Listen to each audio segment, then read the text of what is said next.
বিহি।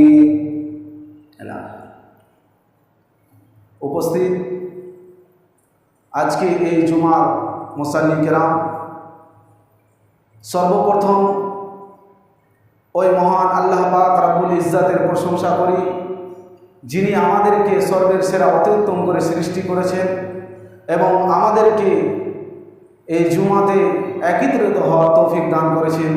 তাই সকলে বলুন আলহামদুলিল্লাহ। তারপরে পরে আমাদের ধর্মের গুরু, ধর্মের নেতা মাআমিন আল্লাহ নুরুল দুলাল তাজদার মাদিনী আহমদ মুস্তফা মোহাম্মদ মুস্তফা রসুল আরবি সকলে বলুন সাল্লাল্লাহু আলাইহি ওয়াসাল্লাম। তিনার উপর হাজার হাজার দুরূদ ও সালাম বর্ষিত হোক। আল্লাহুম্মা সাল্লি আলাইহি ওয়া বারিক আলাইহি। আজকে আমার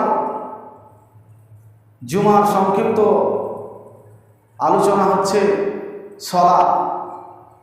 সালাত পরিত্যাগকারী, এই সালাত এটি এমনই একটি ইবাদত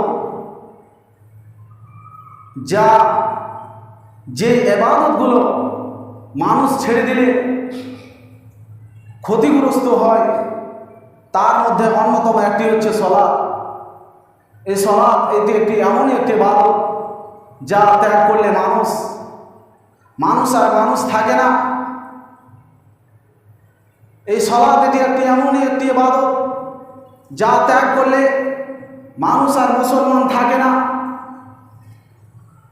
তাহলে আপনি বলতে পারেন যে যারা সালাত আদায় করে না, নামাজ পড়ে না, তাদের জানাজা মুসলমানের কবরস্থানে, তাদের জানাজা পড়ে মুসলমানের কবরস্থানে দাফন করা হচ্ছে।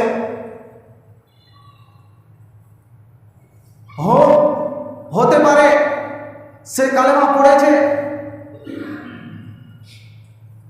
কিন্তু আল্লাহ তাবারাক ওয়া তাআলা তিনি বলছেন যে সালাত ত্যাগকারী, আল্লাহ রাসূল সাল্লাল্লাহু আলাইহি ওয়াসাল্লাম তিনি বলছেন যে কাল কিয়ামতের দিন আপনি যা করেছেন, পৃথিবীতে আপনি যাবতীয় কিছু করেছেন, টাকা পয়সা রোজগার করেছেন, চাকরি করেছেন, দান করেছেন, আপনি কি অনেক কিছু করেছেন, আপনার কিছুই জিজ্ঞাসা করা হবে না। সর্বপ্রথমে আপনাকে সালাত সম্পর্কে জিজ্ঞাসা করা হবে। এই কথা আল্লাহ রাসূল সাল্লাল্লাহু আলাইহি ওয়াসাল্লাম তিনি আজ থেকে 1450 বছর পূর্বে তিনি বলেছেন। আল্লাহ তাবারাক ওয়া তাআলা তিনি বলছেন ফাখালাফা মিন বা'দিহিম খালফুন আজাউস সালাতা ওয়াত্তাবাউস শাহওয়াতি ফাসাওফা ইয়ালকাউনা গায়য়া। অতঃপর তাদের পরে অপরাধ, পরবর্তীতে তারা তাদের সালাতকে নষ্ট করলো এবং তারা কুপ্রবৃত্তির অনুসরণ করলো। অচিরেই তারা ভ্রান্ত পথের ফল ভোগ করবে। যারা কুপ্রবৃত্তির অনুসরণ করলো, কুপ্রবৃত্তির অনুসরণ করা মানে আপনাদের গ্রামে প্রত্যেক গ্রামে থাকে, বুথকে ভাগ করে দেওয়া হয়েছে। একটি ছোট্ট যদি জায়গায় গ্রাম থাকে সেটা তো আলাদা বুথ হয়। তাহলে যে ক্ষমতাতে আসে সে আপনাকে নাচিয়ে নিয়ে বেড়ায়, সে আপনাকে অনেক কিছু করে, আপনাকে তার পিছনে ছুটতে ছুটতে আপনার সালাত আপনাকে নষ্ট করে দেয়। আপনাকে অনেক কিছু লোভ দেখাবে, লোভ দেখাতে আপনাকে সালাত আপনার নষ্ট করে দিবে। এটাই আল্লাহ তাবারাক ওয়া তাআলা বলছেন যে কুপ্রবৃত্তির অনুসরণকারী তারা ভ্রান্ত পথের ফল ভোগ করবে, অর্থাৎ তারা জাহান্নামে যাবে।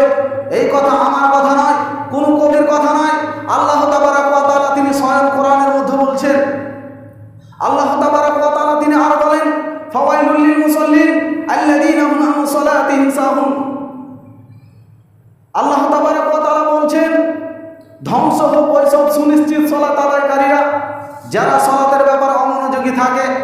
আপনি নামাজ পড়তে এসে আপনি যদি মনোযোগ সহকারে আপনি যদি নামাজ আদায় না করেন, তাহলে আপনার জন্য আল্লাহ